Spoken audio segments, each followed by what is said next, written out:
الحمدللہ والصلاة والسلام علی رسول اللہ وعلی آلہ وصحبہ وموالا۔ محترم بھائیوں اور بہنوں، السلام علیکم ورحمۃ اللہ وبرکاتہ۔ ایک بھائی نے پوچھا ہے کہ نماز میں بلند آواز سے آمین کہنا کیسا ہے اور اس بارے میں احادیث کیا ہے؟ دیکھیں، جمہور اہل علم کے نزدیک جب امام وللضالین کہے تو امام اور مقتدی سب کے لیے زور سے آمین کہنا سنت ہے۔ البتہ امام ابو حنیفہ رحمۃ اللہ علیہ کی رائے یہ ہے کہ آمین آہستہ سے کہا جائے، جبکہ جیسا کہ ہم نے کہا کہ جمہور اہل علم جن میں شافعیہ ہیں، حنابلہ ہیں اور بعض مالکیہ ہیں، ان کا کہنا ہے کہ مقتدی اور امام سب کے سب زور سے آمین کہیں گے، اور یہی قول صحیح ہے اور صحیح احادیث اس کی تائید بھی کرتی ہیں۔ سنن ابی داؤد کی روایت ہے، حضرت ابو ہریرہ رضی اللہ تعالی عنہ بیان کرتے ہیں کہ اللہ کے رسول صلی اللہ علیہ وسلم جب غیر المغضوب علیہم ولا الضالین کہتے رفع صوتہ فقال آمین، تو آپ آواز بلند کرتے تھے اور آمین کہتے تھے۔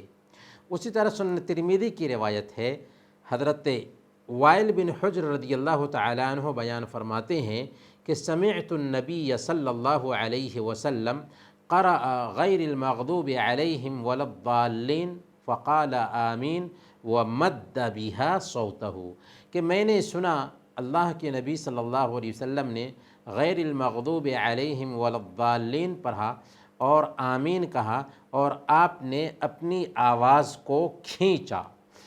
امام بیہقی رحمۃ اللہ علیہ اور امام ابن حبان رحمۃ اللہ علیہ نے الثقات میں امام عطا سے روایت کیا ہے کہ ادرکت مئتین من الصحابہ اذا قال الامام ولا الضالین رفعوا اصواتهم بآمین۔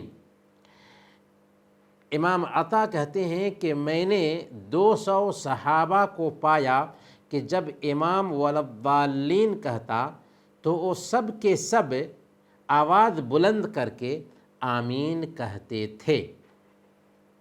اور امام بخاری رحمۃ اللہ علیہ نے باب باندھا ہے، باب جہر المأموم بالتأمین، کہ مقتدی کا زور سے آمین کہنے کا باب۔ اور اس ضمن میں ایک حدیث ذکر کی ہے کہ اذا قال الامام غیر المغضوب علیہم ولا الضالین فقولوا آمین، کہ جب امام غیر المغضوب علیہم ولا الضالین کہے تو تم آمین کہو۔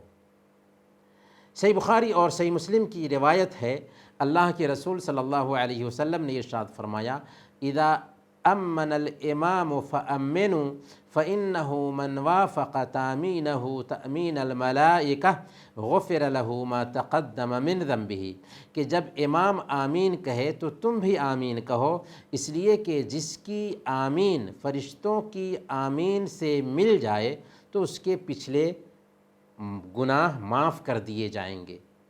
اگر امام زور سے آمین نہیں کہے گا تو آپ سوچئے کہ مقتدیوں کے لیے زور سے آمین کہنا کیوں کر ممکن ہو سکے گا۔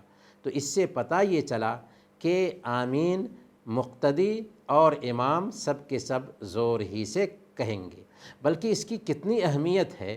سنن ابن ماجہ کی ایک روایت آتی ہے، اللہ کے نبی صلی اللہ علیہ وسلم نے ارشاد فرمایا، ما حسدتکم الیہود علی شیء ما حسدتکم علی السلام والتأمین، کہ یہودیوں نے تم سے کسی بھی چیز پر اتنا حسد نہیں کیا جتنا سلام کرنے اور آمین کہنے پر حسد کیا۔